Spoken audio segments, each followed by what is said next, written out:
Bismillahirrahmanirrahim. Assalamualaikum warahmatullahi wabarakatuh. Alhamdulillahirabbil alamin wa bihi nasta'inu ala umuri dunya waddin wa sallallahu ala sayyidina Muhammadin wa ala alihi wa ashabihi wa man tabi'ahu bi ihsan ila yaumiddin. Asyhadu an la ilaha illallah wahdahu la syarika lahu wa asyhadu anna Muhammadan abduhu wa rasuluhu la nabiyya wa la rasulahu ba'dah. Allahumma la sahla illa ma ja'altahu sahla wa anta taj'alul hazna idza syi'ta sahla. Allahumma 'allimna ma yanfa'una wa anfa'na bima 'allamtana wa zidna ilma. Alhamdulillah yang kami hormati Bapak Kepala Dusun, kemudian Takmir Masjid As-Solihin, para tokoh masyarakat yang semoga dirahmati Allah, para asatidzah, santri dan ibu-ibu semua. Masya Allah, luar biasa. Kabarnya sehat Bapak Ibu? Masya Allah. Ini kalau setiap subuh kayak gini kayaknya cepat lunas hutangnya Pak. Luar biasa ini. Mohon maaf suara saya agak error nih. Ya, kemarin saya telepon Mas Bakti itu Pak Win, sengaja nggak diangkat karena tahu saya mau izin itu. Memang luar biasa. Jadi tenggorokan agak bermasalah. Kita masuk kepada pembahasan yang sangat spesial sebenarnya. Dan pembahasan kita ini bukan pembahasan yang baru, hanya bisa jadi menjadi baru kalau ilmu yang kita pelajari ini belum pernah disentuh di kalangan masyarakat, belum pernah disentuh terkait dengan pembahasan-pembahasan yang lebih detail itu saja. Tapi kalau pengerjaannya kita yakin bahwa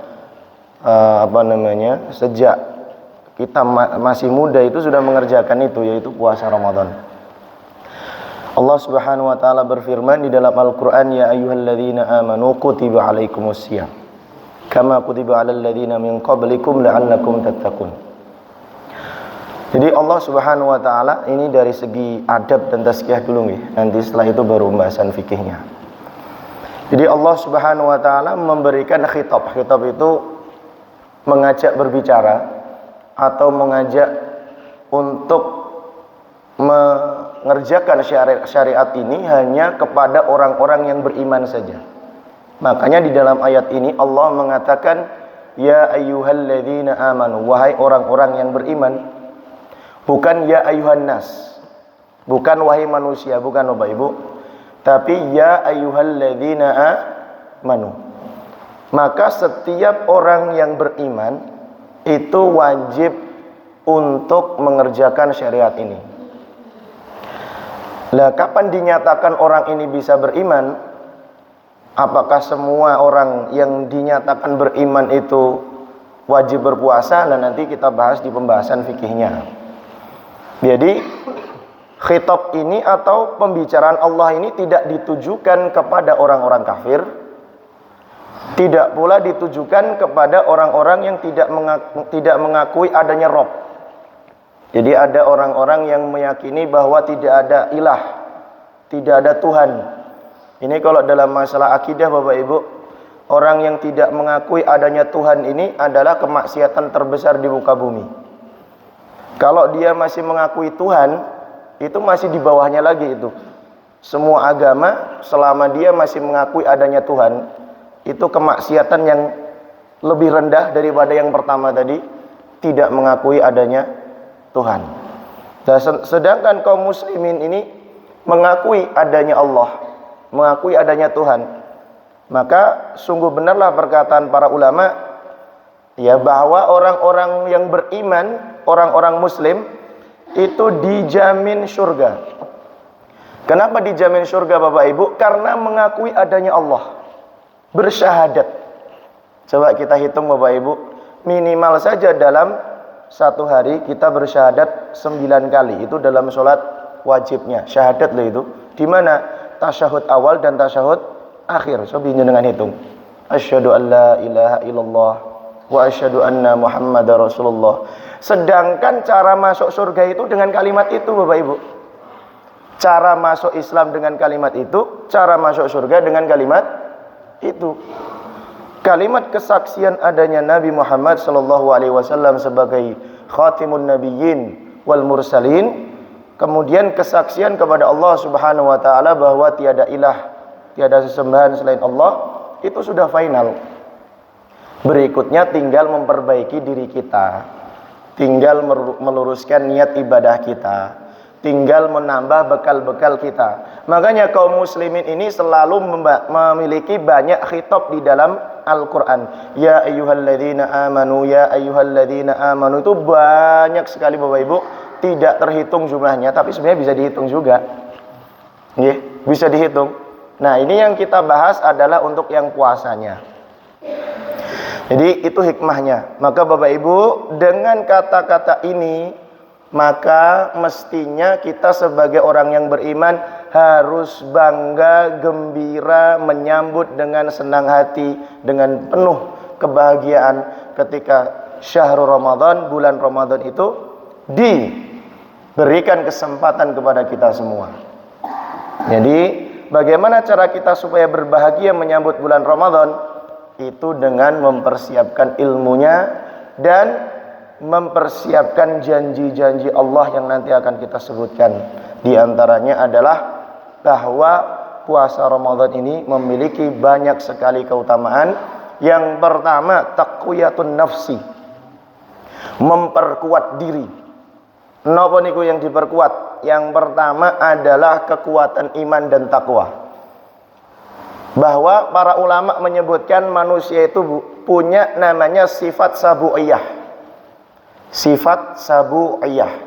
Sabu'iyah itu di dalam bahasa fikih, kalau kita bahas masalah napa niku perhewanan, itu namanya sibak. Sibak itu binatang buas.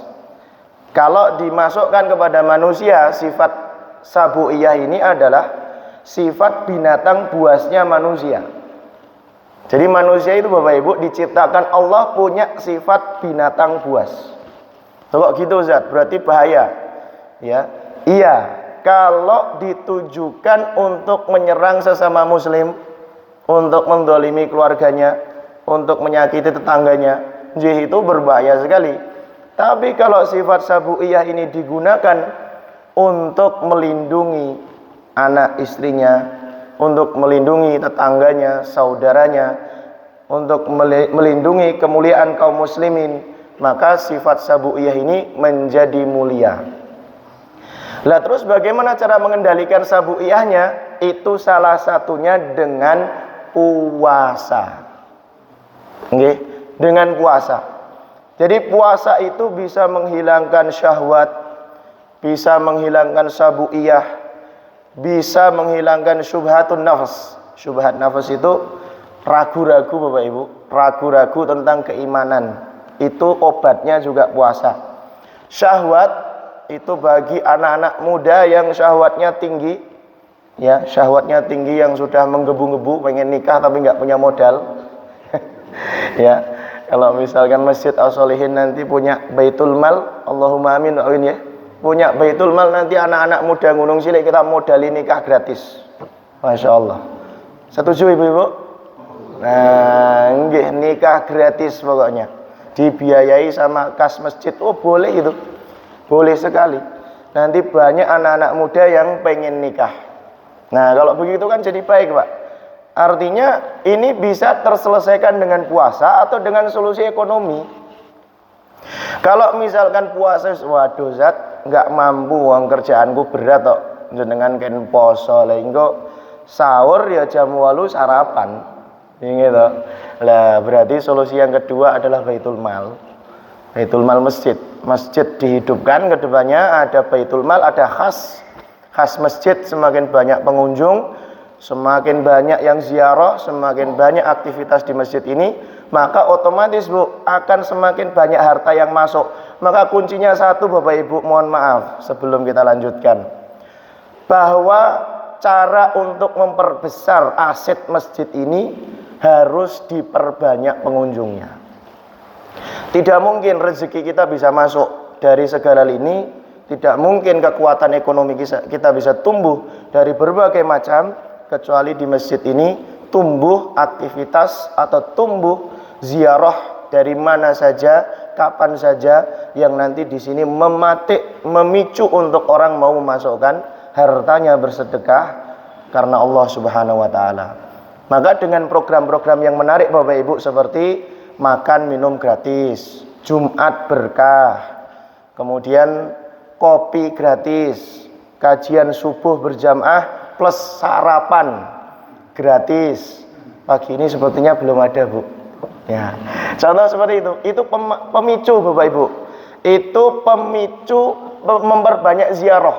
Nanti insya Allah seperti Masjid Jogokarian itu tanpa terbatas. Niki sudah ke sana Pak Supri, ini sudah menyaksikan sendiri bagaimana Pak Amar juga sudah ke sana. Di Masjid Jogokarian itu sampai saldo nol, duit ngalir terus miliaran rupiah. Artinya memperbanyak pengunjung dan aktivitas yang umum seperti ini. Nah, itu insya Allah nanti masjid kita akan punya kas besar yang itu maslahatnya bisa banyak sekali untuk tadi menolong para pemuda, untuk membantu pernikahannya, kemudian membantu fakir miskin. Bisa sekali Pak, itu kan umum sedekahnya. Membantu fakir miskin, mengumrohkan yang subuh berjamaah 40 hari, Masya Allah. Nah ini kalau begitu ya bismillah Pak, gitu, pasti full itu. Jadi dengan harta kita bisa melakukan apa saja untuk kemakmuran kaum muslimin. Dengan harta kita bisa melakukan apa saja untuk kemuliaan kaum muslimin. Jadi itu yang kedua. Kemudian yang ketiga Bapak Ibu, secara tazkiyah, bahwa dengan adanya puasa Ramadan kita itu jamaatan Bapak Ibu, tidak sendirian. Maka salah satu yang memperkuat kita kok puasa Ramadan itu bisa bersabar 30 hari ya karena enek bolone Bu. Beda dengan puasa sunnah Senin, Kamis, Daud, gitu Bu. Puasa nadar, puasa qadha. Itu kan nggak ada temennya Bu. Jadi sendirian, maka kadang luwe dewe. Kadang mikir dewe. Tapi lek jamaah justru lek awake dewe mokel itu malu sendiri, gitu Bu. Wong yang lain puasa kok jam 8 sarapan itu kan agak malu sedikit lah Bu. Gitu. Jadi kita banyak teman, maka dengan banyak teman itu Allah memberikan syariat ini supaya kuat. Supaya kuat bahwa puasa Ramadan ini tidak diselenggarakan sendirian. Semua kaum muslimin yang sudah akil balik, mereka diperintahkan oleh Allah untuk berpuasa. Kemudian yang keempat Bapak Ibu sekalian, bahwa puasa Ramadan ini selain ada temannya, yang keempat adalah menghasung semua manusia yang sedang menjalankan puasa untuk memperbanyak beramal soleh. Dan jujur atau tidak jujur, ketika kita puasa Ramadan, adanya kita itu pengennya beramal terus Bapak Ibu. Beramal terus itu artinya apa? Ya pengennya segera beramal. Apakah itu pengen sedekah, apakah itu pengen sholat ke masjid, apakah itu pengen taraweh, apakah itu pengen ngepel masjid, apakah itu pengen ngasih iftar, pokoknya ada saja. Apakah itu pengen nyajikan makanan enak untuk keluarganya, selalu ada itikat atau keinginan untuk beramal soleh. Itu dari segi tazkiyah yang tentu nggak bisa kita sebutkan satu persatu yang dibahas para ulama. Sangat banyak sekali keutamaan bulan Ramadan yang tentunya ini bisa mengangkat ya pembeda antara di bulan Ramadan dengan bulan yang lain. Kira-kira seperti itu sebagai segi tazkiyatun nafas, bahwa bulan Ramadan ini akan mengangkat banyak sisi dari kita, terutama dari kejiwaan kita, dari keimanan kita, dari habsun nafsi kita, dari sifat sabu'iyah, sifat hewani kita yang nanti akan menjadi baik, yang nanti akan menjadi positif, yang nanti kita akan menjadi fitrah kembali, akan menjadi baik kembali, akan menjadi suci, apalagi diikhtitam dengan zakat. Zakat itu finalisasi sebagai akhir, ending, sebagai penutup Bapak Ibu, penutup dari pembersihan jiwa kita. Musannif rahimallahu ta'ala mengatakan bahwa puasa itu artinya imsak. Imsak itu menahan Bapak Ibu. Menahan apa saja? Ya, secara bahasa. Sedangkan secara istilah adalah al-imsaku anil mufattiri ala wajhil makhsus jami'un nahar atau jami'an nahar. Yang dimaksud puasa secara syara atau istilah adalah menahan diri dari segala sesuatu yang bisa membatalkan puasa dengan bentuk khusus. Bentuk khusus itu nanti akan kita bahas, pembatal puasa itu apa saja. Jenengan nanti kalau mendengarkan lah baru semua, yakin baru semua. Kemudian jami an-nahar, jadi menahan puasa itu semua siang, Bu. Jadi nggak boleh menahan puasa itu hanya 3 jam 4 jam, nggak boleh. Dari tulu'il fajri sampai ghurubiha.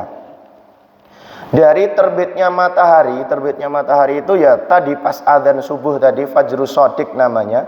Kalau fajrul kadhib itu belum, Mbak. Kalau fajar kadhib itu dia belum masuk waktu subuh, belum bisa dikatakan masuk waktu subuh. Bedanya apa fajar kadhib dengan fajar shadiq? Itu sayangnya di Indonesia mboten saged ditingali Bapak Ibu. Mboten saged saestu. Ini fajar kadhib dan shadiq ini bisa dilihat hanya di padang pasir yang luas yang tidak ada cahayanya. Nah, ini saya bisa melihat karena diajak guru saya namanya Syekh Umar Al-Musaibah. Beliau mengajak kita ke gurun pasir.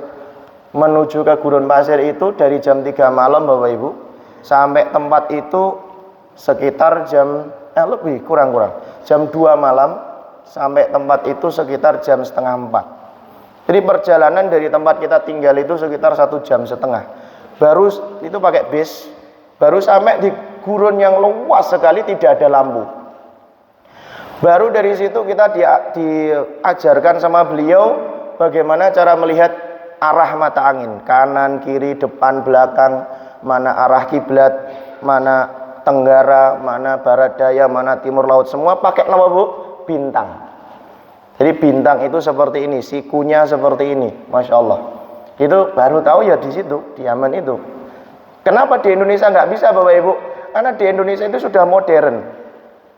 Sudah modern itu artinya sudah sudah banyak lampu, Pak. Sudah banyak lampu. Di Indonesia ini lampu itu mengalahkan pantulan cahaya. Jadi tidak bisa. Kemudian yang kedua, di Indonesia itu tidak ada gurun. Artinya semua tempat ada pohonnya. Nah, kalau pohonnya ditebang gimana Ustaz? Sama, kalaupun pohonnya ditebang tetap tidak bisa kena pantulan sinarnya. Dan itu sudah dibuktikan oleh banyak ini Pak dari tim Kemenak, tidak bisa untuk melihat itu di Indonesia karena saking modernnya tempatnya. Berarti untuk melihat itu harus kembali ke masa dulu. Untuk melihat itu. Termasuk kami dikasih tahu sama beliau, ikhwah itu lihat di pojok sana. Itu Pak, ada bintang yang warnanya itu merah kuning hijau kayak lampu disco itu Pak. Kita ada di pojok sebelah tenggara barat daya Yaman itu ada, dan itu ada dari zaman dulu sampai sekarang. Ini bintang ini tidak pernah hilang seumur hidup kata beliau. Kok bisa seperti itu? Dan ini yang dulu pernah disembah oleh penduduk Yaman, terutama oleh Raja Abraha. Jadi Raja Abraha itu pernah menyembah bintang yang berkelap-kelip warnanya macam-macam, Mbak, merah kuning hijau, itu disembah. Ya, disembah oleh mereka. Kenapa kok disembah? Kata beliau karena sifatnya yang aneh. Kan warna-warni, Pak. Ya kalau kita masang lampu disko di rumah terus disembah itu kayak penduduk Yaman zaman dulu berarti, Pak. Jadi saya setuju. Nah, jadi kalau misalkan itu setelah kita dikasih tahu, Pak, kemudian beliau ngasih tahu gini, sudah kalian sekarang berjajar. Kita suruh berjajar urut begitu. Dari depan sampai belakang. Setelah berjajar kemudian beliau melihat sebentar lagi kita akan melihat fajar kadhib. Karena di Yaman itu ada 2 adzan, Pak. Adzan 1, adzan 2 kalau subuh. Di Indonesia juga ada nggih, Pak, sebagian tempat. Lah itu kemudian setelah itu Pak, ketika adzan 1 tet Allahu Akbar. Itu benar, Pak. Ternyata ada cahaya putih vertikal ke atas.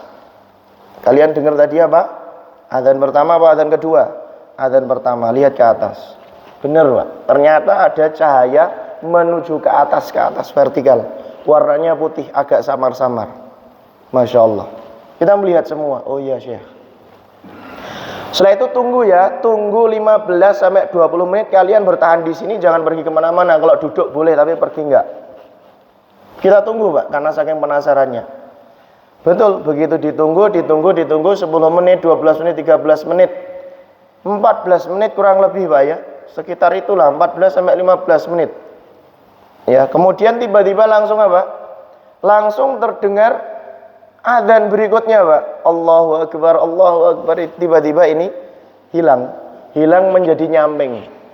Jadi cahaya yang pertama ke atas itu tiba-tiba turun, dia menjadi nyamping horizontal dan warnanya menjadi merah agak kekuning-kuningan. Nah, langsung nyamping gitu Bu. Bentuknya itu langsung nyamping. Nah, ini adalah disebut dengan fajar shadiq, yang disebut dengan terbitnya matahari. Itu baru tahu ya di situ. Masya Allah. Jadi ternyata waktu yang disiapkan Kemenak buat kita itu Pak, yang disebar di masjid-masjid itu waktunya benar saya itu. Itu hanya memiliki selisih 2 menit. Jadi setiap tahun, nanti tahun ini juga pasti diundang. Di Serau itu kan ada Ru'yatul Hilal oleh Kemenak. Nanti di sana ada penglihatan hilal. Nah, di situ akan dijelaskan. Dan waktu sholat kita itu Bapak Ibu, itu hanya selisih 2 menit maksimal. Errornya maksudnya. Errornya masalahnya hanya 2 menit. Jadi kalau misalkan ada perbedaan antara sudah masuk, kalau belum masuk nggak mungkin. Kalau belum masuk nggak mungkin Pak. Jadi kalau misalkan waktu sholat subuh jam 4.24 menit, itu aslinya biasanya jam 4.22 menit. Terus yang 2 menit untuk apa? Ihtiyat. Ihtiyat itu cadangan. Jangan-jangan pergeseran waktu kita tidak tahu. Makanya Kemenak melebihkan 2 menit. Karena lebih baik sudah masuk waktunya baru diadzani daripada belum masuk waktunya. Nah, kalau belum masuk waktunya sholatnya tidak sah. Ngerti lho Pak. Jadi kalau belum masuk waktunya, waktu sholatnya tidak sah. Oke. Jadi puasa Ramadan itu dimulai sejak terbitnya matahari, ya, sejak terbitnya matahari ini sampai tenggelamnya matahari ketika adzan maghrib. Jadi Bapak Ibu, sebenarnya adzan subuh dengan adzan maghrib ini bukan tanda dimulainya Ramadan, puasa Ramadan dan diakhiri Ramadan. Tapi dimulainya Ramadan itu sejak terbitnya matahari sampai tenggelamnya. Nah, terus adzan itu fungsinya apa? Penanda kalau kita tidak bisa melihat seperti di Yaman tadi Bapak Ibu.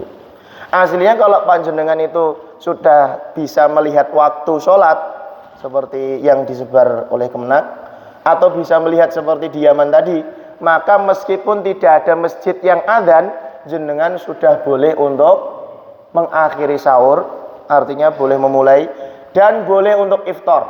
Iftar itu artinya boleh membuka puasa.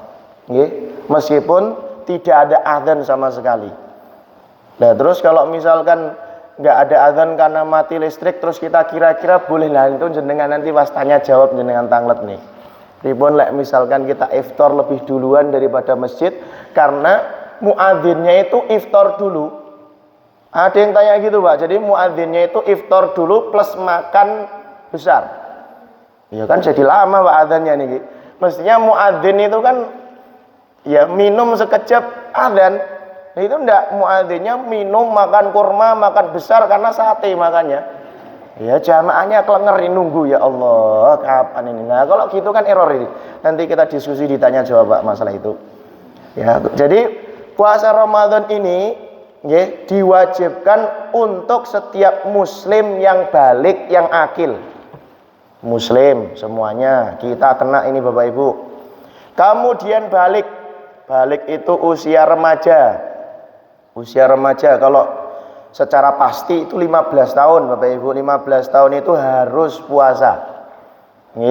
Harus puasa. Lek kolomben kula termasuk bagian 15 tahun dereng genep niki Pak puasane niki.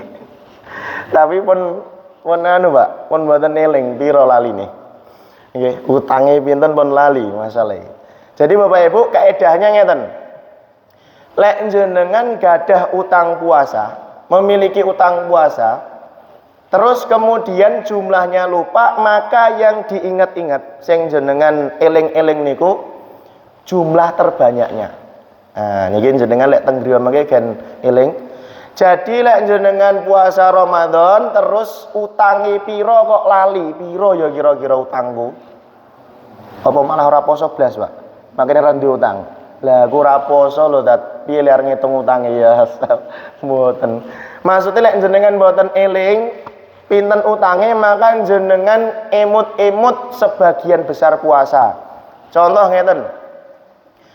Kira-kira saya sudah puasa Ramadan itu 20 hari atau 22 hari nggih? Kula ulang Bapak Ibu. Kira-kira saya ini sudah puasa Ramadan 20 hari napa 22 hari nggih? Maka jenengan putuskan sing pundi, Pak? 22, Pak. Terbesar, Pak. Artinya kita mengambil bahwa kita telah mengerjakan puasa paling banyak. Jadi ngodoknya sedikit.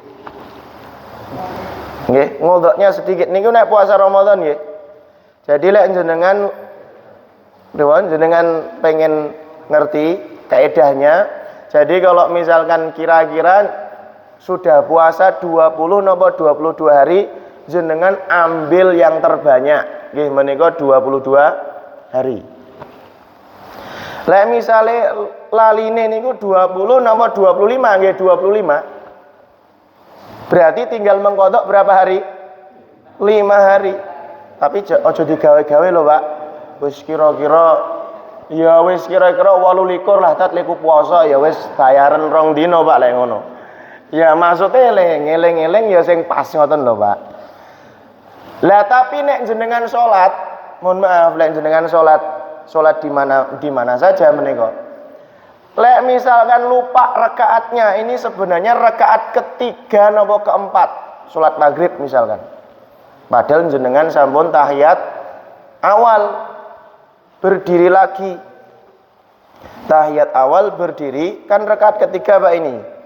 Jenengan habis rakaat ketiga berdiri lagi. Nah, ini sebenarnya rakaat 3 atau 4, jenengan lupa. Gitu, Pak, jenengan lupa. Maka kalau di dalam sholat niku jenengan ambil yang paling sedikit. Niku kebalikan puasa. Kalau puasa diambil yang sebagian besar yang telah dilaksanakan. Kalau sholat diambil yang sedikit. Jadi misalkan niki rakaat ketiga napa keempat ya 3 mawon. Nah niki rakaat kedua napa ke-1 kedua. Jadi meskipun jenengan sholat maghrib niku 4 rakaat mboten napa-napa, tapi asalnya jenengan lupa. Tapi nek disengaja 4 rakaat mboten sah, Pak. Nggih. Nek misalkan sholat isya, sholat zuhur, sholat asar jenengan sholatnya 5 rakaat mboten masalah, tapi dengan syarat lupa. Nanti diakhiri dengan sujud sahwi. Nggih, itu bedanya antara puasa dan sholat. Mengatakan nggih, niku kaidah yang dipakai oleh jumhur ulama, Pak. Niki sanes mazhab Syafi'i mawon. Tapi sebagian dan mayoritas besar ulama menggunakan seperti itu. Kenapa seperti itu? Apa hikmahnya, Pak? Apa dasarnya ulama mengambil kesimpulan itu? Karena puasa ini memiliki thiqal. Thiqal itu ada rasa berat yang lebih daripada sholat. Sedangkan sholat ini lebih ringan daripada puasa. Dan Allah itu mengetahui bahwa manusia itu susah untuk yang berat-berat, maunya yang ringan-ringan. Maka dibalik seperti itu. Makatan. Jadi itu yang wajib berpuasa adalah muslim, balik, akil, qadirin ala shaum, yaitu orang yang mampu untuk berpuasa. Berarti yang nggak mampu nanti kita bahas siapa saja mereka. Ma'al khuluwi minal haidi wan nifas, kemudian harus terbebas dari haid dan nifas. Artinya kalau ibu-ibu niku memiliki haid dan nifas maka tidak boleh berpuasa nih, Bu. Termasuk puasa sunnah wanggihnya seru kita ya, semangat nih. Tapi yang bayar utang, Bu, nggih. Bayar utang.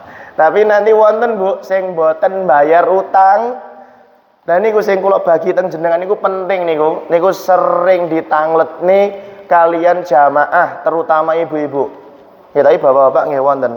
Niku sampun diringkas, Bu. Sampun diringkas jenengan bisa pakai di rumah, jenengan bisa napa niku gunakan panduan di rumah.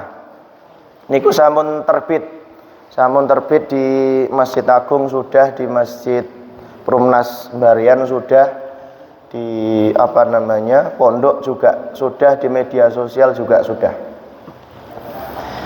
Kemudian Allah Subhanahu wa taala tentu tidak akan membebani orang-orang yang berpuasa ini kepada orang kafir, anak kecil, orang gila, atau orang yang sudah tidak mampu lagi untuk mengerjakan puasa. Ajhadahu lisaum. Artinya orang ini sudah terlalu berat sekali untuk mengerjakan puasa, maka tidak diwajibkan oleh Allah, tidak diperintahkan oleh Allah. Contohnya siapa, Bu? Contohnya adalah orang yang sudah tua. Baik yang bapak-bapak, yang simbah-simbah, maupun yang ibu-ibu yang sudah tua renta, yang memang tidak mampu berpuasa, maka tidak diwajibkan oleh Allah untuk berpuasa. Nanti wonten keringanan nih. Ada rukhsahnya. Kemudian orang yang sakit layur jaburuhu, orang yang sakit yang sakitnya itu sudah parah, yang susah untuk sembuh. Artinya dengan adanya sakit tidak bisa mengerjakan perintah puasa dengan baik. Nah itu juga tidak diwajibkan untuk mengerjakan puasa dan juga tidak diwajibkan untuk mengqadha. Nah ini tadi yang saya katakan, Bu. Jadi siapa saja yang tidak wajib berpuasa dan tidak wajib juga mengqadha, itu adalah orang yang tadi, yang kafir, anak kecil, orang gila, orang tua yang tidak mampu berpuasa, kemudian orang sakit yang sakitnya sudah parah, yang dengan sakit tersebut tidak mampu lagi untuk melanjutkan kehidupannya. Nggih. Lakin yalzamu man ajhada usam likulli yaumin muddu ta'am, akan tetapi mereka semua, Bu, itu wajib membayar fidyah. Setiap hari yang dia tidak melakukan puasa itu membayar 1 mud makanan. Jadi karena dia tidak diwajibkan puasa, maka dia wajib untuk membayar fidyah. 1 harinya 1 mud makanan. Kepada siapa? Kepada fakir dan kepada miskin. Kemudian Allah Subhanahu wa taala juga berbicara kepada orang yang sakit, orang yang safar, musafir, wal murtad, wal haid, wan nufasa bil qada'i dunal ada. Fa in takallabal marid wal musafir fa shama sahha dunal murtad wal haid wan nufasa. Fa in aslama au afaqa au balagha muftiran fi athna'in nahar nudibal imsak wal qada'u wala yajiban. Berikutnya Allah Subhanahu wa taala itu memberikan perintah kepada orang yang sakit. Nah, ini sekarang kita akan berbicara kepada orang sakit, Bapak Ibu. Jadi orang yang sakit, kemudian orang yang safar, orang yang murtad. Orang yang murtad itu orang yang keluar dari Islam. Kemudian orang yang haid, orang yang nifas, itu diperintahkan oleh Allah untuk mengqadha puasanya tanpa mengerjakan puasa. Nggih. Jadi sinten mau? Siapa saja? Orang yang sakit, musafir. Musafir itu orang yang sedang safar, Bapak Ibu. Tapi safarnya bukan dari sini ke alun-alun loh, Bu. Sini alun-alun itu namanya bukan safar tapi jalan-jalan, Bu. Safar itu adalah 80 kilo minimal, ayo. Ya, di bawah 80 kilo mboten angsal, Pak. Nggih, Tulungagung pas, Pak Win. Boleh. Jadi boleh jamak qashar kalau Tulungagung, boleh membatalkan puasa. Ya, mana lagi Surabaya, apalagi Surabaya. Ya, tapi kalau safarnya sini alun-alun meskipun muter 80 kali, nyapa tatik muter 80 kali, gen oleh jamak qashar sama batal puasa, mboten angsal. Nggih. Jadi karena ada yang bertanya, boleh nggak Ustaz nanti kalau kita safar belum sampai 80 kilo, kita tawaf dulu. nyari alun-alun, misalkan dari sini ke Ponorogo belum sampai Pak, sini Ponorogo itu belum sampai 80 kilo toh, sampai Ponorogo muter alun-alun biar genep 80 kilo mboten angsal, nggak boleh. Jadi 80 kilo itu harus dari tempat kita mulai sampai akhirnya, itu namanya musafir. Itu boleh membatalkan puasa Bapak Ibu, boleh.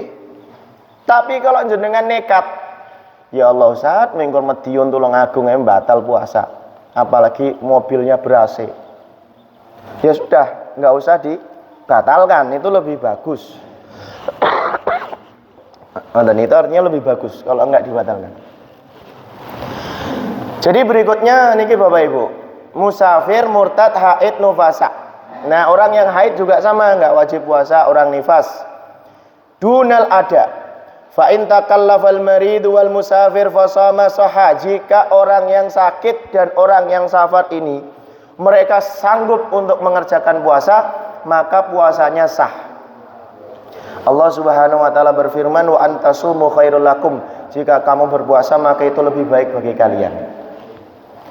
Dunal murtad wal haid wan nufasa, tanpa orang yang murtad. Murtad nggak boleh berpuasa karena puasanya nggak sah teman. Orang yang haid puasanya nggak sah, orang yang nifas puasanya nggak sah.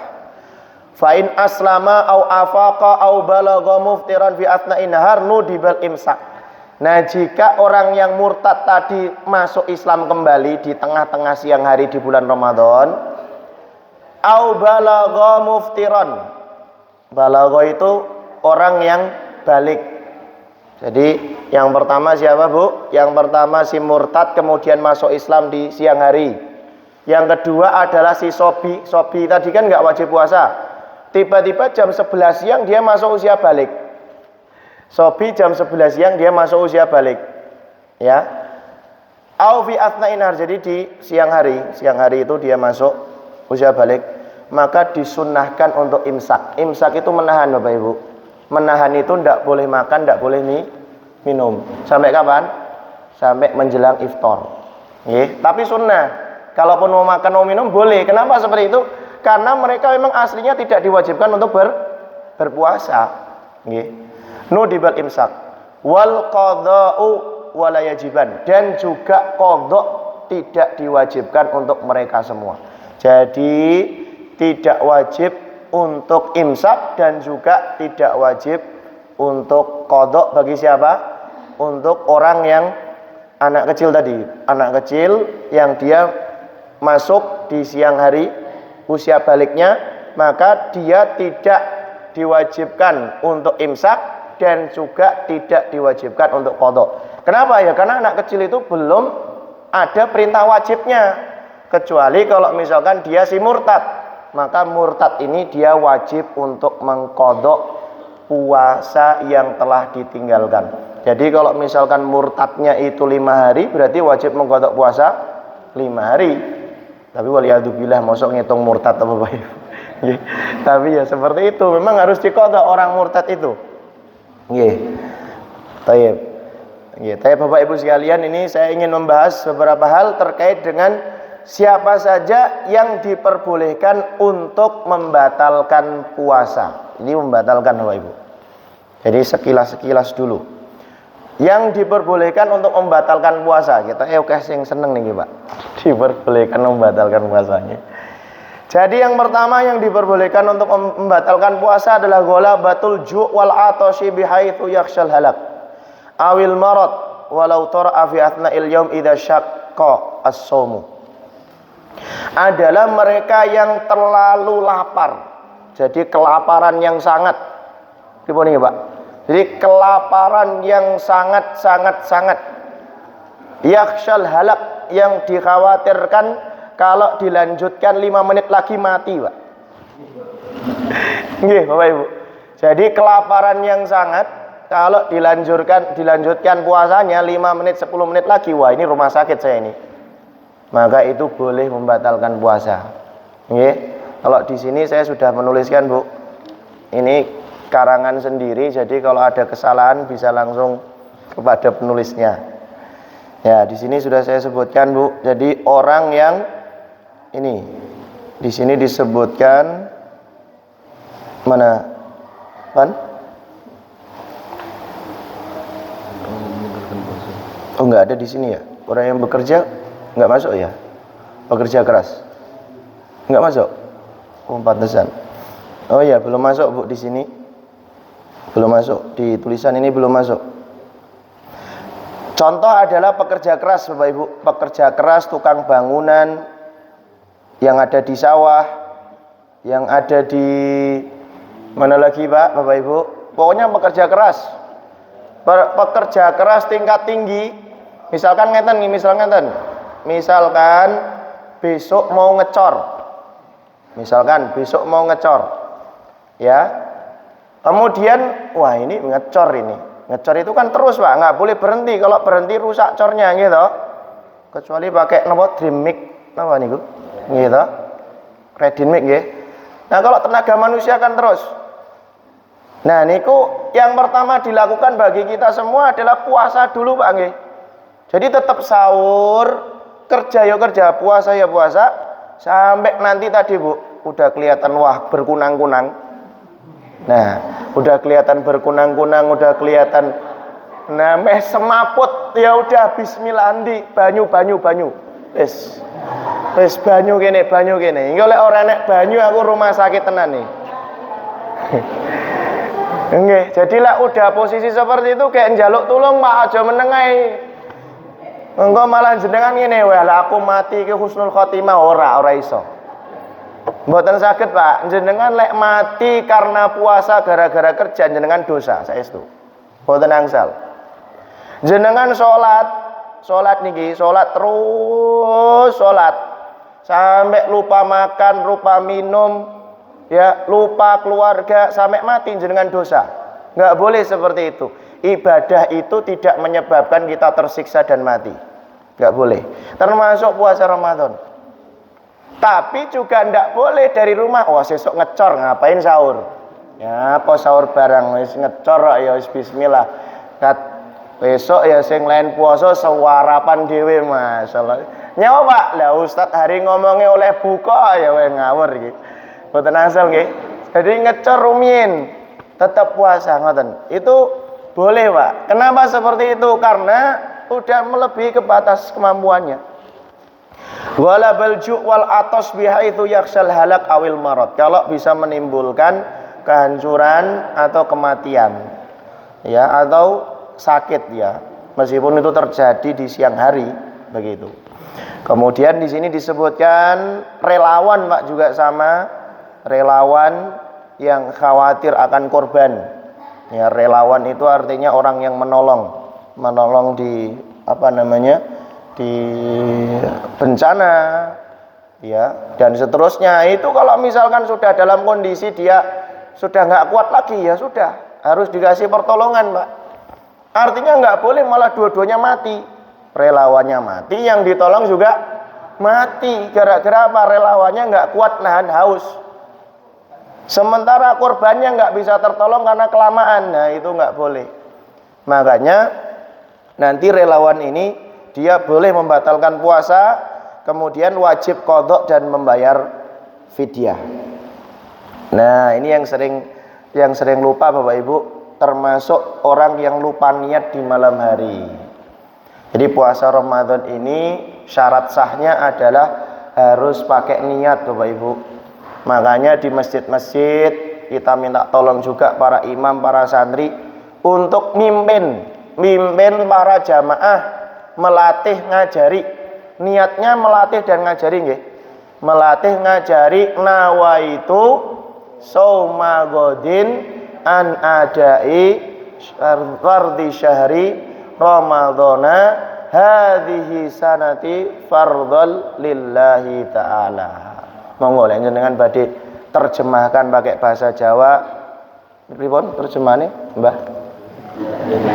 Niat ingsun ya Allah. Saking ora kulinone bahasa Jawa niat ingsun lali kula. Nggih. Jadi monggo niku dipimpin Mbak ba'da salat tarawih napa biar tidak lupa ngoten lho. Saking sibuke le baca Al-Qur'an sampai subuh lupa niat jenengan poso, maka puasanya tidak sah. Mboten sah Pak saestu. Nggih, mboten sah. Makanya mbah-mbah mbiyen kita yo alim tenan ternyata, pas aku sinau bener ternyata ilmune. Lah sing bener ngene dienggo, Pak, dipakai dan dilanjutkan. Kemudian kecuali kalau puasa sunnah nih Bapak Ibu, kalau puasa sunnah boleh meniatkannya di siang hari, yang penting sebelum zawal, sebelum duhur boleh. Kalau puasa sunnah, karena Rasulullah pernah berpuasa sunnah, dan itu karena gara-gara Ibunda Aisyah tidak masak, kemudian ya sudah fa'ana shaim. Ya sudah, saya berpuasa itu sebelum menjelang zuhur, artinya qabla zawal itu masih boleh untuk meniatkan puasa. Ya, kemudian orang yang membatalkan puasa tanpa uzur, ya semuanya kecuali jima. Bapak Ibu hati-hati, jima ini membahayakan hidup kita, Pak ya, membahayakan hidup kita kalau dilakukan di siang hari di bulan Ramadan. Jadi lek wis Ramadan ling ngerem sing tenanan, nggih, mboten angsal main-main iki. Jima di siang hari di bulan Ramadan, masalahnya hukumannya luar biasa. Ya menika kafaratul utsma. Kafaratul utsma itu membebaskan budak perempuan. Lah teng pundi jenengan ning golek sakniki wis. Budak perempuan mukminah lagi. Mboten wonten lho, Pak. Pundi? Lek wonten mriki budak Malaysia wontene. Ya Malaysia lek manggil kan budak. Kemudian puasa 2 bulan berturut-turut, Masya Allah. Puasa 2 bulan berturut-turut, Masya Allah, Pak. Jadi wis puasa Ramadan pas 2 bulan. Menika lek misalkan jenengan puasa 2 bulan kurang 1 hari kok mokel pulang dari awal. Pripun? 4 bulan poso sanggup? Mungkin lek badan saya ya kurang 80 kilo gitu ya, Pak. Ya tapi kadang lucu. Ada yang menyatakan begini, Ustadz, kalau kayak gini kan sebagai teori saja. Gimana kalau kita praktekkan, Ustadz, biar tahu rasanya? Yo karepmu aku. Sama dengan neraka juga gitu. Ustadz, neraka itu gambaran saja. Gimana kalau kita rasakan? Ngawur awakmu, nggak bisa. Kadang kan sholat taubat juga begitu, Pak. Sholat taubat itu sulit loh, Bu, diamalkan oleh orang yang taat. Kenapa? Lah karena setiap hari sholat. Dari sholat ke sholat itu kan mengampuni dosa, toh, Pak. Dari sholat ke sholat, bersyahadat terus, beristighfar terus, kan otomatis dosanya itu terhapus. Lah kapan sholat taubatnya, Ustaz? Ya sudah, nyoba nyolong sik, engko gek taubat. Iya, lek misale bar nyolong masih hidup, lek bar nyolong mati, kapan taubatnya? Ngawur kan? Ngawur. Jadi nggak boleh seperti itu. Artinya ada pengetahuan yang harus segera dikerjakan, ada pengetahuan yang ditunda dikerjakan, ada pengetahuan yang tidak boleh dikerjakan meskipun itu syariat. Artinya tidak boleh dikerjakan sama sekali kalau tidak ingin menanggung risiko. Ya tadi sudah kita sebutkan beberapa hal. Kemudian ada, Bu, ini untuk orang tua. Untuk orang tua ini adalah wajib untuk mengqadha. Tidak wajib untuk mengqadha puasa, tapi membayar fidyah. Untuk orang tua nggih, simbah-simbah. Kemudian jika tidak mampu berpuasa, maka tidak wajib untuk mengqadha puasanya, tapi membayar fidyah mawon. Nggih, fidyah niku 1 hari tidak berpuasa membayarnya 1 mud. 1 mud niku namung sak pinten, Bu? Pinten berapa kilo kemarin, Bu? 6 on. Lebih, Bu. 1 mud yang kemarin loh, Bu. Berapa? 6 on nggih. Nggih, 6 on, Pak. Menika ibu-ibu sampun nimbang mudnya Nabi. Saya itu di rumah punya mud sesuai dengan tangannya Rasulullah pas nyaruk niku lho, Pak. Karena Rasulullah niku lek zakatnya nyaruk. Nyaruk pakai tangan. Jadi zakatnya Rasulullah itu 4 mud. 4 carukan, 1, 2, 3, 4. Niku zakatnya Rasulullah. Kenapa 4 mud? Nggih, karena disebut zakat itu sok, arba amdad. Ya, zakat itu 4 mud. Jadi 4 kali carukan Rasul. Nggih. Makanya kenapa Bapak Ibu kok zakat niku kok para ulama itu berselisih terus. Ada yang 2,7 kilo, ada yang 2,8 kilo, ada yang sampai 3 kilo. Bahkan moodnya Rasul sendiri yang sampai sanad di sana itu juga beda-beda para sahabat itu. Kenapa Bapak Ibu? Karena Rasulullah memang tidak pernah mengkiloi zakat itu, tidak pernah. Menimbang zakat itu belum pernah, Pak. Jadi Rasulullah itu zakatnya pakai caruan. Maka ketika zakat ini diserahkan oleh Ibnu Abbas mengamati, oh kira-kira segini ya. Berarti Rasulullah itu kalau zakat 2,6 kilo. Ketika Rasulullah ngasihkan ke sahabat yang lain Ibnu Mas'ud, oh ternyata 2,9 kilo. Ketika Rasulullah ngasih ke, ya namanya caruan kan masih benten-benten Pak. Ngoten loh. Makanya zakat itu adalah dengan mud, bukan dengan kilo. Lah terus kalau pakai kilo boleh? Boleh Pak. Artinya mud itu pun bisa dikilokan. Makanya kalau terjadi perbedaan di antara para ulama dari 2,6, 2,7 sampai 3 kilo tidak masalah. Yang penting jangan 1,5 kilo mawon.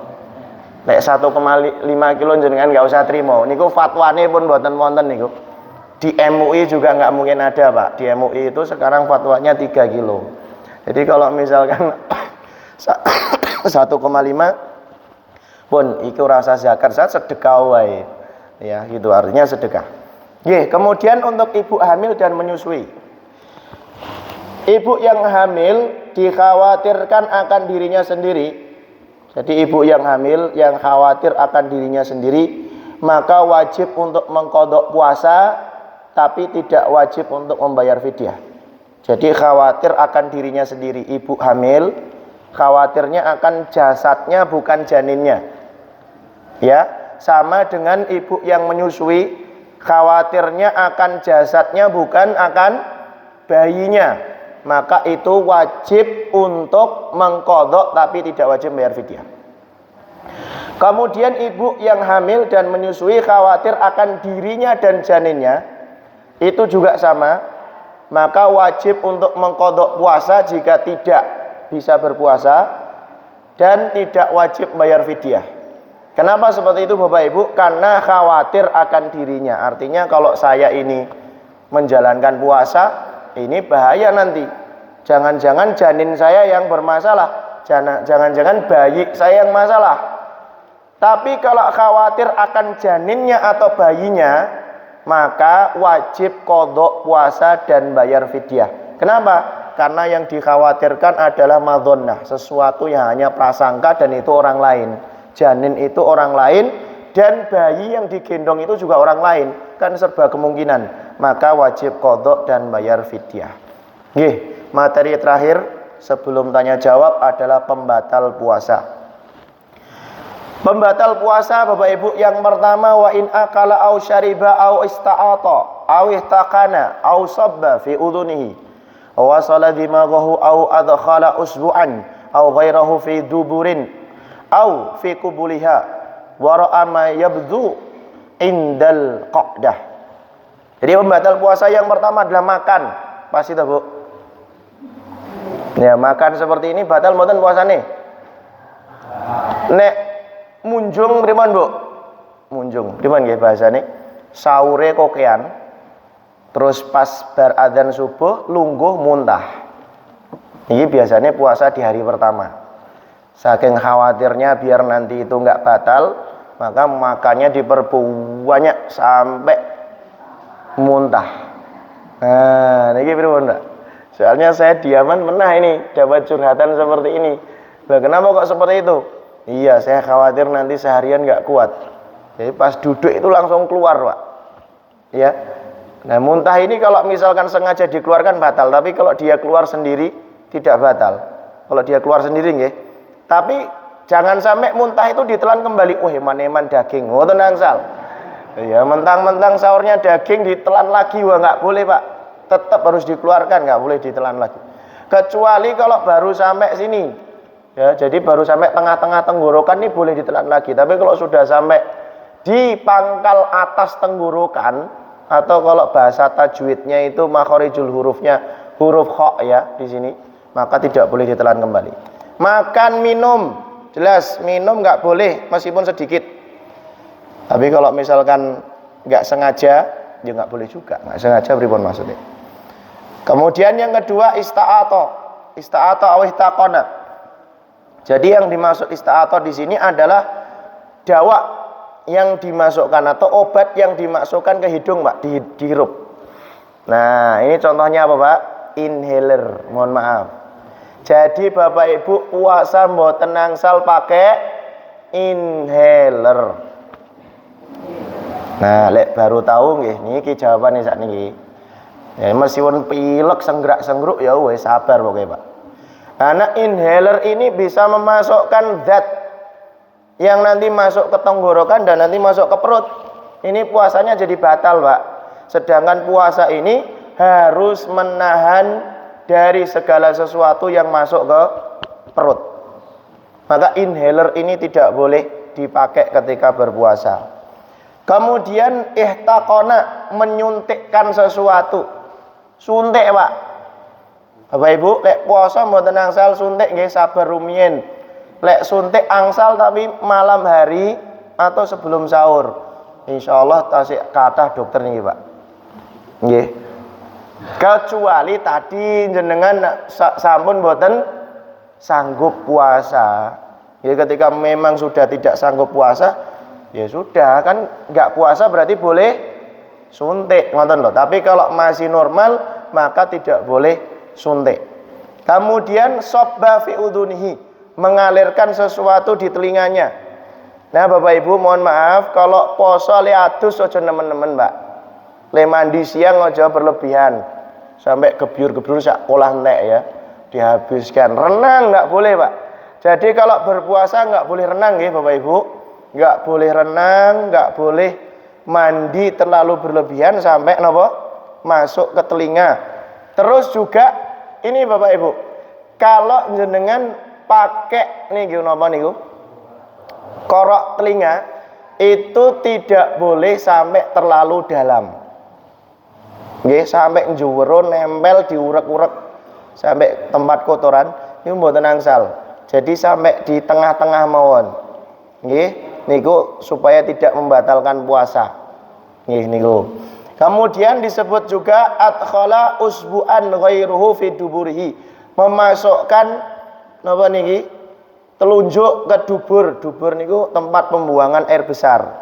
Atau memasukkan obat. Kalau ambien niku lho Bu yang dimasukkan lewat ini juga tidak boleh. Itu juga membatalkan puasa. Nggih, itu juga membatalkan puasa. Kemudian disebutkan juga wasala ila jawfi syai'un min ta'natin au dawain. Jadi yang dimaksud pembatal puasa juga suntian yang ada di ini apa namanya kaki kita bagian bawah sama suntian yang ada di perut, atau muntah dengan cara sengaja dimuntahkan, atau jima di siang hari, atau basyara fima duna farji, bersenang-senang dengan istri meskipun di luar hubungan jima sampai keluarnya mani, itu juga membatalkan puasa. Istimna, bersenang-senang juga sampai keluarnya mani, itu juga membatalkan puasa. Orang yang berlebihan ketika wudhu sampai menelan air ketika wudhu, itu juga membatalkan puasa. Termasuk juga air liur, Pak. Nah ini air liur ini, akhraja riqahu min famihi, air liur yang keluar dari mulutnya. Kok bisa air liur keluar dari mulut membatalkan puasa pripun niki, Pak? Hah? Jadi idza jarral khayta fi famihi inda fatslihi fansala alaihi fanfasala alaihi riqun tsumma raddahu wa balagha riqahu. Jadi kalau misalkan jenengan puasa ngeten, Pak. Bapak Ibu mohon maaf. Misalkan lepas ini, lepas tali. Tali kan biasanya kita senangnya pakai mulut toh. Nah, ketika ngelepas pakai mulut kok asin-asin, Pak. Pon niku batal puasane. Nggih. Saya itu. Jadi kalau jenengan puasa maka jangan lepas apapun pakai mulut. Maka dilepasnya pakai apa? Pakai tangan atau pakai congkel atau pakai pisau ngoten nggih.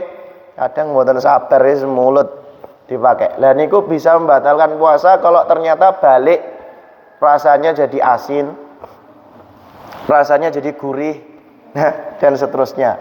Itu nggak boleh, Pak. Kemudian berikutnya jika menelan sesuatu yang najis. Contoh, mohon maaf Bapak Ibu, najis ini salah satunya darah. Jadi kalau ternyata ada pendarahan di mulut seperti gusi, sariawan, masalah bagaimana caranya? Idza kana najisan kama idza damiya famuhu, jika mulutnya itu berdarah. Fabasaqa hatta safarikuhu, kemudian dia keluarkan terus. Di napa Pak namanya? Dikeluarkan niku. Bukan dikumurin. Dilepeh ya. Diludahkan nggih. Diludahkan terus Pak, diludahkan sampai bersih. Ya. Sampai lam yaksilhu, dia belum membersihkannya, itu tidak membatalkan puasa Pak. Tapi kalau misalkan ditelan, jadi ada darah tapi malah ditelan, maka itu puasanya batal. Nggih. Kemudian disebutkan lagi fataraka hatta nazalat autal al-fajru wa huwa mujami'un fastadama walau lahdatan. Jadi orang berkeluarga yang dia berjima dengan istrinya sampai adzan subuh kok tidak diselesaikan jimaknya, maka puasanya batal dan wajib membayar kafaratul utma. Tapi bagaimana jika begini Bapak Ibu? Jika sudah selesai berhubungan suami istri, kemudian adzan subuh, sudah selesai berhubungannya, kemudian adzan subuh dan belum mandi, maka puasanya sah napa mboten, Mbak? Puasanya sah. Nggih, puasanya tetap sah kalau seperti itu. Nggih, itu Bapak Ibu yang bisa kami sampaikan di majelis pagi ini, mudah-mudahan bermanfaat. Jika ada kurang lebihnya kami mohon maaf. Semoga jika ada yang ditanyakan 1, 2 atau 3 pertanyaan. Demikian dari kami. Assalamualaikum warahmatullahi wabarakatuh.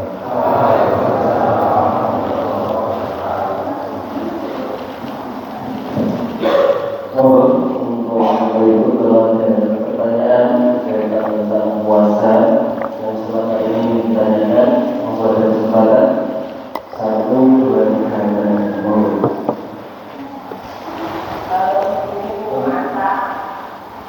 Oke.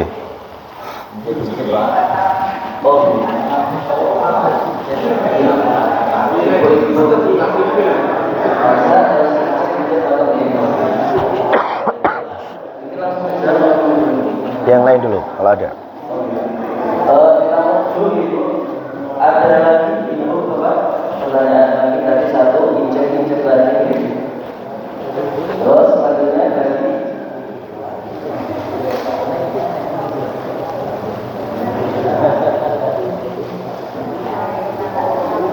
mungkin bisa dulu. Bismillahirrahmanirrahim. Jawabannya boleh, Bu. Jawabannya boleh, yang penting tidak ditelan. Nggih, yang penting tidak ditelan sampai ke lidah yang bisa merasakan saja. Kalau misalkan lidah yang bisa merasakan itu kira-kira lidah bagian tengah nggih. Pahit tengah, berarti pucuk, Pak. Pucuk, nggih ta? Nggih, hanya lidah yang bisa merasakan, Bu. Setelah itu dikeluarkan lagi. Nggih, setelah itu dikeluarkan lagi. Kenapa kok itu diperbolehkan? Karena jaminan keenakan masakan kita itu sangat mempengaruhi semangatnya berbuka puasa. Jadi tidak boleh gara-gara puasa terus masakannya jadi nggak enak gitu, Bu. Nggih. Jadi boleh, monggo. Nggih. Bagaimana hukumnya jika lupa makan 1 piring, sah puasanya? Tapi syaratnya lupa, Bu. Lupa kalau hari ini hari puasa, kok lihat di meja 1 piring terbuka, ya jenengan makan ya sudah sampun. Itu namanya rezeki. Rezeki orang puasa ngoten niku. Nggih. Oh nggih. Kalau gosok gigi, nggih, kalau gosok gigi itu ini, Pak. Kalau misalkan dilakukan sebelum zawal, itu boleh. Sebelum zawal itu sebelum zuhur. Ya, itu menurut pandangan Imam Syafi'i sebelum zuhur itu boleh dilakukan. Jadi dari ba'da subuh sampai qabla zawal. Tapi kalau Imam Nawawi dari pagi sampai sore nggak masalah gosok gigi. Ya, gosok gigi Pak nggih. Tapi kalau pakai pasta giginya, nah itu hati-hati jangan sampai ditelan. Nggih, kalau pakai pasta giginya. Jadi atau mungkin porsinya dikurangi. Yang biasanya itu sampai munjung, sampai ke iklan niku. kunjungan Pak, ini dikurangi saja, yang penting biar mulutnya nggak bau. Nggih, ngoten. Kenapa? Pripun? Kalau berwudu. Pripun? Nggih. Kalau misalkan tidak sengaja karena dengan wudunya nggak berlebihan, Pak. Artinya masukkan airnya itu nggak sampai gini, maka nggak masalah. Kalau misalkan masuknya itu nggak terasa. Tapi kalau saking banyaknya masukkan air ke mulut sampai terasa gelek ngoten, Pak. Lah niku batal. Nggih. Itu mboten rezeki lek niku, Pak, karena disengaja. Tapi kalau misalkan masuknya itu nggak terasa, wudu biasa kok ada yang netes ke tenggorokan, lah itu nggak masalah. Nggih. Nggih, tidak disengaja.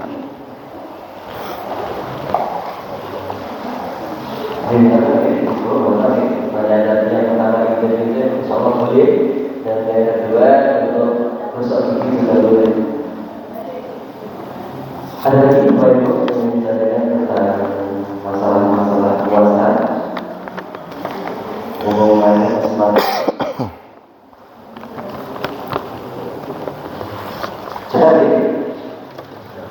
Sudah ya Bapak Ibu.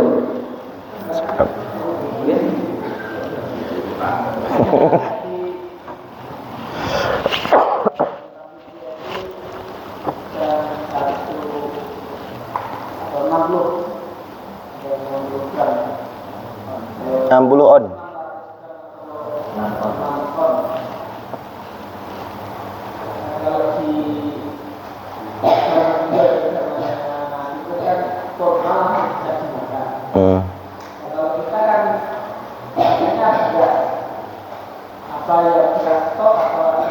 Oh iya.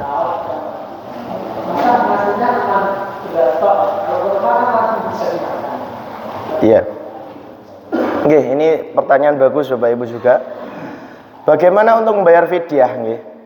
Membayar fidyah ini memang tadi disebutkan bahwa satu harinya satu mud. Satu mud itu 6 on ya. Ini juga pernah saya tanyakan kepada gurunda kami namanya Syekh Akram Mubarak Usban. Beliau juga anggota Mufti Hadramaut. Syekh, gimana kita mengamalkan fidyah ini sementara tidak semua orang itu kalau kita kasih makan mateng, kan nasinya langsung mateng, seperti kurma. Seperti kurma itu langsung bisa dimakan, gitu. Seperti kita masak langsung bisa dimakan. Sementara it'amu al-masakin, fuqara wal masakin ini tidak mesti langsung dimakan, atau bahkan mereka tidak suka dengan masakan kita, ngoten. Kemudian beliau menjawab, a'tihim ghair nail. Jadi artinya nailan. Nailan itu dalam kondisi masih mentah. Artinya mentah itu belum dimasak.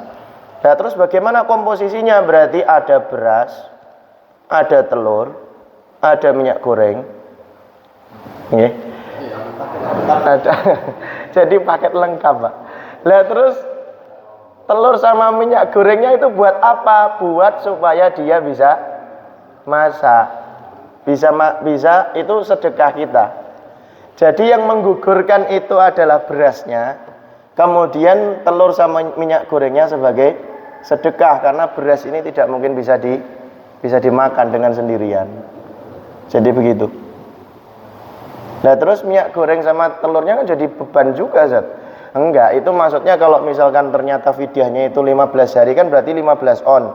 Ya sudah 15 on, minyak gorengnya yo satu aja, juga jangan 15 ini, jangan 15 bungkus ya, satu mawon. Terus telurnya apakah harus 15 ya? Telurnya 5 atau 6, yang penting dia bisa mau sendiri. Kalau misalkan dia request, "Tat, ngasih saya mbok yo aja telur yo daging." Masya Allah. Ya wis tak golek wong miskin lain lek ngono. Orang dikasih kamu malah request daging ya. Artinya mboten. Selama ini kita tidak seperti itu. Apapun yang kita berikan kepada fuqara wal masakin selalu meneteskan air mata. Mereka berterima kasih sekali dengan apa saja yang kita berikan, baik itu zakat mal, zakat fitrah, fidyah, kafaratul yamin, orang yang bersumpah kemudian melanggar, itu selalu meneteskan air mata, berterima kasih atas pemberian itu. Kalau diberikan pada amil yang biasa Diberikan kepada amil, mereka mau membagikan. Ini fidyah mbak saya. Waktu kan biasanya sebelum hari raya itu kan zakat ada masjid. Lah ya. Ini fidyah. Lah makanya amilnya membagikan atau buat amilnya? Amilnya membagikan. Oh iya, kalau amilnya membagikan boleh. Tapi kalau buat amilnya enggak. Karena hanya untuk lil fuqara wal masakin saja. Fidyah itu. Iya, boleh. Boleh. Nggih.